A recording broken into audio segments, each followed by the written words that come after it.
So before the end of 2025, I've decided to come up with a new tradition called pre-New Year's resolutions. So before the end of 2025, I have a thing that I want to do, and that's finally uploading a YouTube video. Hopefully this releases before the end of 2025. We'll see. So, alright. Title's kind of self-explanatory. You can see it by the thumbnail.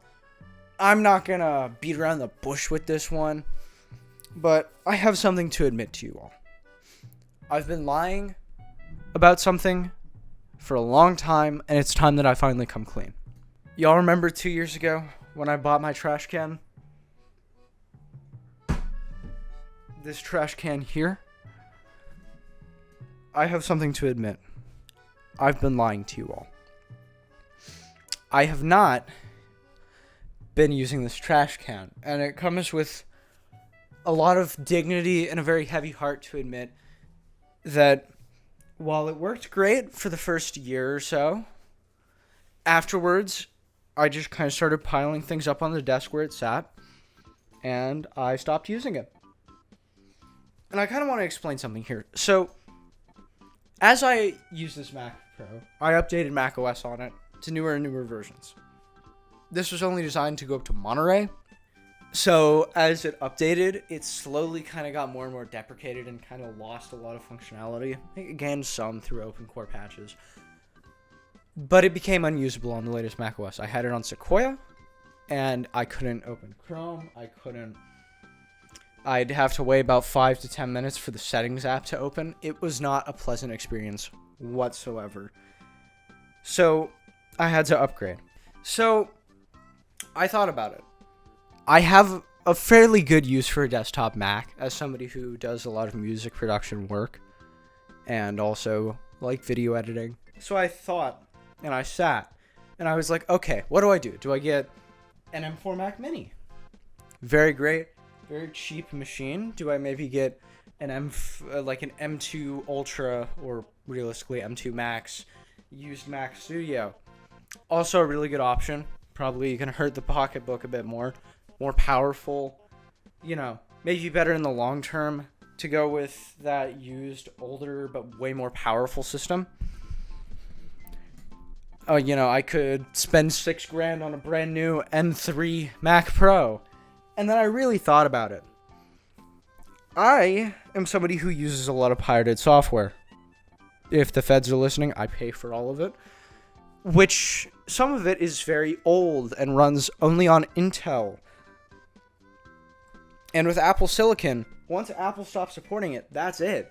If I used an Intel Mac, a modern Intel desktop Mac, I could still potentially switch to Windows and, find a second life for the hardware. And that led me to one of the most impactful decisions of my life. Maybe not impactful, but expensive decisions of my life. I would like to introduce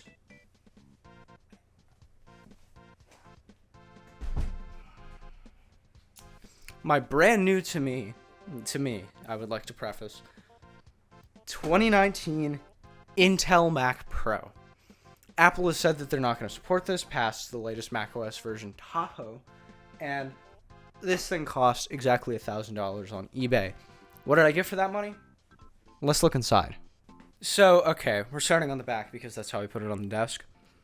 Inside the system is enough memory to probably pay off my mortgage. Inside this system here, there's 96 gigabytes of DDR4 RAM. Unlike in an Apple Silicon Mac, socketed memory. Of course, there's also the fact that this 96 gigabytes of memory would cost somewhere near the price of this entire system if I were to spec it on a brand new Mac. Turning around the system, we have more of like the heart of the system. We have the 8-core Intel Xeon W3223, clocked at, I believe, 3.6 gigahertz, boosts up to 4.0. Great CPU. I'm personally going to be upgrading it sometime in the future. There's the Radeon Pro W5700X, a 16 gigabyte of GDDR6 GPU. Once again, memory in that thing probably costs more than my house. And then there's also Apple's built-in I/O card. It's all very dusty. I have not had the time to clean it off yet. which the I/O card offers, I believe, 2 Thunderbolt ports, 2 USB-A ports, and an audio jack. So, a lot of people that I've spoken to about this have just straight up asked me, why would you buy such an overkill machine? What's wrong with you? Why would you waste money like this? You'll never take advantage of all the memory or all the cores, or even, realistically, probably never even the whole GPU, because I don't game on Mac. Nobody games on Mac. And it brings me to one very simple explanation. FL Studio. See, Macs are known for having really good capabilities with music production software. They have really good audio latency. And from my experience on my Apple Silicon Macs, the overall experience using it like an Apple Silicon Mac, which is obviously going to be way smoother because it's way more optimized, but still was leagues better than any Windows machine I've ever used. And I have used FL Studio and other production software on Macs before, which have also provided me with really good experiences. So I decided to take the plunge on this. I figured the worst case scenario, it'll become an awesome addition to my home lab, given that it's a super powerful machine regardless. I mean, it's not going to my home lab. Who am I kidding? If anything, once this thing retires, it's going to get like a big acrylic case to keep it looking nice, because it is such a crazy looking machine. But I think it's important to acknowledge that it's not like I'm just buying things like this willy-nilly. There is a purpose. And I guess with that, we're going to get straight into actually using this thing. I'm going to give a bit of my opinion on it, as much of an opinion as I can provide. So with that, I'm going to get this guy buttoned back up, plug it back into my setup. I'm going to give you a bit of like my experience with this. I have some benchmark comparisons between the 8-core CPU in this and the 8-core CPU in my old Mac Pro. And I guess we're going to do a bit of a 2025 review of this thing. So here we are, I guess. So I do want to give some performance examples here. So first of all, let's talk about Cinebench. Cinebench is a great CPU benchmarking tool, at least for just like figuring things out, right? This new Mac Pro with the 8-core Xeon W3223 got 9,385 points. My original 2013 Mac Pro with its 8-core Xeon whatever the hell option, I actually don't remember which version was it. But that guy running Windows 10 got 6290. So this saw about a 50% increase in performance, which is good. I'd hope that in the 6 years between when the 2013 and the 2019 came out, the CPUs could have gotten at least 50% faster. I mean, also, this is a base model CPU. I plan to upgrade it to the 16-core, but I also do want to talk about my practical usage of this machine, given that I use it mainly as a music production machine. So if I open up a project file on my network storage here, which I also do want to talk about that, for it being on Wi-Fi, the network storage, like the networking speeds on this thing are not that good. I will say, I don't know if it's the Wi-Fi card or if it has to do with like router placement or any of that, but speeds on this have been really subpar. I get about 60 megabits per second to my actual Wi-Fi, and about, I think, 100 megabits per second local network with my NAS, which when I'm trying to transfer over like 20 gigabytes of files off my NAS to get this thing up and running, it's not the most ideal. Okay, here we are in the project file for a song that I did. So I kind of want to use this to show, I guess, the performance of this system in FL Studio, being that that is my main music production software. I'm not a Logic guy. Some people love Logic. I don't. I honestly find it very unintuitive. But this is not a DAW discussion video. This is about the performance of this system. I realize that this is a very unconventional way of recording. I have OBS. I have all that. I could do that. I'd rather do it like this because it's just no nonsense kind of. You can see the hardware. You can see I'm not doing anything to like fake results. I don't know. I also already have this set up. So, anyways, you can hear my balls drop a little bit while I was talking. So I do also kind of want to make note, for being a tower system, this thing has really good speakers. I like to say that the speakers in this thing are kind of in line with like my MacBook Pros almost, but obviously laptop versus desktop, there's going to be upsides to both. So I'll bring the microphone a bit closer to the system so you guys can, I guess, hear how well the speakers work.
Right, so obviously there are some like minor software hiccups with this. You can kind of hear some crackling going on there. That's mainly because I'm using a lot of default settings right now that I haven't really nailed down on this system. But I kind of do want to say the speakers in this have a really nice sound signature to them. Granted that they are built into the system. The bass and the lows are pretty punchy. The highs are pretty sparkly sounding. Mids sound good. Everything on the speaker sounds really good on this. I've listened to like a bit of music the other night. I was just kind of like chilling out, doing some work, and I had music playing out of this thing's speaker, and it sounds better than, for example, like a HomePod Mini, which I'd hope so, given this was $6,000 when it was new. But it does definitely give it like a very nice sound signature, which is like good for media consumption and like listening to music. I obviously wouldn't do any professional work on this, i.e., actual like mixing work. Reference headphones are what I use for mixing. I use a pair of Bear Dynamic DT990 Pros, which are awesome reference headphones and overall just really good headphones. But obviously I would not do any mixing on like the speakers of this because you want very flat sound. You want a very flat sound signature. You don't want a lot of like extra bass or highs or mids or anything that could throw off your mixing, which obviously I won't be doing any of that with this. Or any of that with the built-in speakers, I should say.